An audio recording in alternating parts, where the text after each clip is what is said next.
ওহ, আজকে সব একেবারে ডুগডুগি বাজি দেওয়া হচ্ছে। আজকে পাকিস্তানকে রোহিত শর্মারা একেবারে দারুণ ম্যাচ কিন্তু আজকে বের করে নিয়েছেন। দর্শক আপনারা নিশ্চয় দেখেছেন, আমি এতক্ষণ খেলা দেখছিলাম টি-20 যে ম্যাচ চলছে পাকিস্তানের সঙ্গে।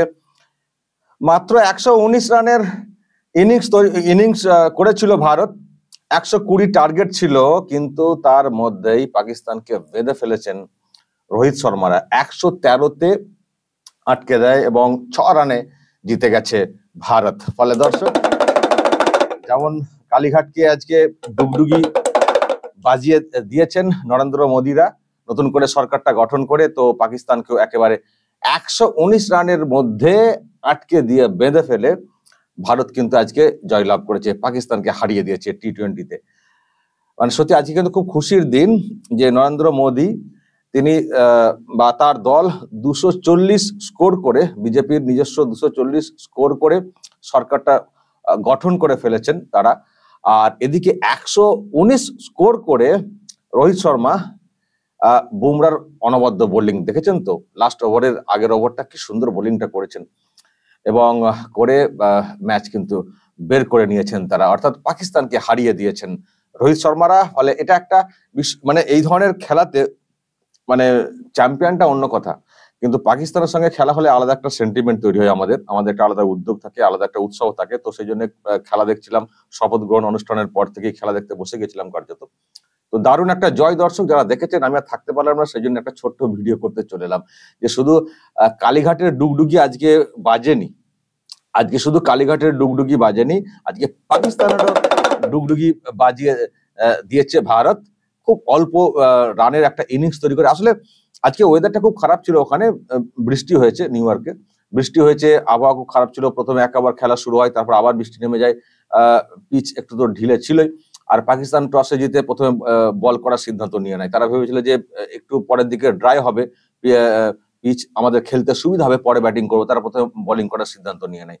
তো ফলে ওই রকম ভিজে জায়গা, ভিজে পিচ, প্রথম দিকে বলগুলো ওইভাবে আসছিল, ফলে একটা সমস্যা ছিল, ব্যাটিং করতে সমস্যা ছিল, ফলে খুব বেশি রান করতে পারেনি ভারত। 119 রান করে, ভাবুন টি-20 20 ওভারে মাত্র 119, ছেলে খেলা কথা নাই, যেখানে 200 প্লাস রান প্রয়োজন হয় লড়াই করতে গেলে। তো এবং পরের দিকে পিচ কিন্তু শুকিয়েছে, মাঠ শুকিয়েছে, তখন আরো বল গড়াচ্ছে, কিন্তু তা সত্ত্বেও যেভাবে ম্যাচটাকে বের করে ফেলেছেন রোহিত শর্মারা, একেবারে নরেন্দ্র মোদীর কায়দাতেই বলবো। নরেন্দ্র মোদী যেমন একটা মানে ম্যাজিক ফিগার ক্রস করে, মানে নিশ্চিত সরকার গঠনের ক্ষেত্রে যে সংখ্যাটা দরকার সেটা যেমন করতে পারেননি, তারপরেও তারা কিন্তু সরকারটা গঠন করে ফেলেছেন কৌশল করে, আরো সঙ্গে লোকজনদেরকে নিয়ে, এবং সেটা স্টেবল সরকার হচ্ছে, সেটা নিশ্চয়ই আপনারা বুঝতে পারছেন। এদিকে দিদি আশাতেই বসে রয়ে গেলেন, ওদিকে সরকার গঠন করে শপথ নিয়ে সরকারটা চালু হয়ে গেল। আর এদিকে এটাও মানে 119 রানের ইনিংস, কিন্তু এতেও রোহিত শর্মারা তারাও কিন্তু জিতে ডুগডুগি, পাকিস্তানের ডুগডুগি বাজিয়ে দিয়ে তারা কিন্তু চলে গেলেন জয় হাসিল করে। ফলে বিশ্বকাপে মানে এই ধরনের ম্যাচগুলোতে সেই পাকিস্তানকে বধ করা ভারত যেটা করে থাকে, সেটা কিন্তু আবারও করে ফেললো। আবার একটা ভালো ম্যাচ, টান ম্যাচ হয়েছে, খেলা কিন্তু খুব সুন্দর হয়েছে, এটা বলার কিন্তু কোনো অপেক্ষা রাখে না। যারা খেলা প্রেমী মানুষ তাদের কাছে কিন্তু আজকের ম্যাচটা খুব টান হয়েছে, খুব সুন্দর হয়েছে। একটা সময় তো মনে হচ্ছিল না যে ভারত জিততে পারবে, তারপরে এমন ভাব ওটাকে বেঁধে দেওয়া গেল যে একেবারে কাত হয়ে পড়লো পাকিস্তান। পরের দিকে ব্যাটসম্যানরা আপনারা দেখেছেন নিশ্চয়ই, আর এসে সেভাবে দাঁড়াতে পারছিলেন না, একটা থতমত অবস্থায় যেন ব্যাটসম্যানরা পড়ে যাচ্ছিলেন। আর এদিকে বুমরার বলটা মেনলি ওই ওভারটা একেবারে মানে টার্নিং পয়েন্ট বলা যায়, মানে শেষের আগের ওভারটা যে বলটা করেছেন, এবং তারপরে লাস্ট ওভারটাও মার খেয়ে গেলেও তার আগে যেহেতু একটা ব্যবধান তৈরি হয়ে গেছিল, সেটা আর মেকআপ করতে পারেনি পাকিস্তান। তো যাই হোক দর্শক, এই মুহূর্তে 1 নম্বর পয়েন্ট তালিকায় ভারত 4 পয়েন্ট দেখতে পাচ্ছি, 4 পয়েন্ট। আর তারপরে ইউএসএ কিন্তু জিতছে, দুটো ম্যাচে 4 পয়েন্ট পেয়ে গেছে। তো দেখা যাক, খেলা অনেক বাকি রয়েছে, কিন্তু আজকের দিন একটা বিশেষ দিন। আপনারা জানেন যে ভারতের নতুন করে সরকার গঠিত হয়েছে, নরেন্দ্র মোদীর সরকার নতুন করে গঠিত হয়েছে। আর আমার মনে হয় আজকের দিনে নরেন্দ্র মোদীও খুব খুশি হবেন যে আমরা সরকারটা নতুন করে গঠন করলাম, আজকেই ভারত আর একটা বড় জয় হাসিল করলো, পাকিস্তানের মতো টিম তাদের সঙ্গে খেলে জয় হাসিল করলো। যাই হোক দর্শক, কি বলবেন আজকে? তাহলে এমন একটা দিন, খুব খুশির দিন আর কি আমাদের কাছে। আর সব ডুগডুগি যারা যারা আর কি একটু ওই ধরনের মানসিকতার আর কি সবার ডুগডুগি মোটামুটি বেজে যাচ্ছে। তো যাই হোক, আগামী দিনে আমরা এই যেমন ম্যাচ দেখছি, আগামী দিনে ভারত যেমন খেলবে ভালো, কারণ এটা একটা খুব টেনশনের ম্যাচ থাকে। পাকিস্তানের সঙ্গে ম্যাচ মানে খুব টেনশন। আমি জানি আপনারা শুনেওছেন যখন ইন্টারভিউ দিয়ে থাকেন ভারতের ক্রিকেটাররা, বলেন যে পাকিস্তানের সঙ্গে ম্যাচ হলে একটা আলাদা টেনশন কাজ করে।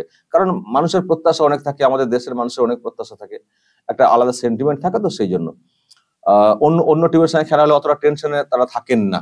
তো যাই হোক, এই ম্যাচ যখন তারা বের করে ফেলেছেন, বাকি ম্যাচগুলো খুব ভালো হবে এটা আমরা আশা করি। আর আজকে যে সরকারটা গঠিত হয়েছে, যে ম্যাচ বের করে এনেছেন নরেন্দ্র মোদী আগামী 5 বছরের জন্য, তো সেই সরকারটাও খুব ভালো করে কাজ করবে আগামী দিনে, এটা আমরা সব সময় চাইবো। ভারতের আরো উন্নতি ঘটুক, এবং যেটা উনি বলেছিলেন যে অর্থনৈতিক দিক দিয়ে দেশকে আমরা আরো এগিয়ে আনতে চাই, সেটা উনি করবেন, এটা আশা করি।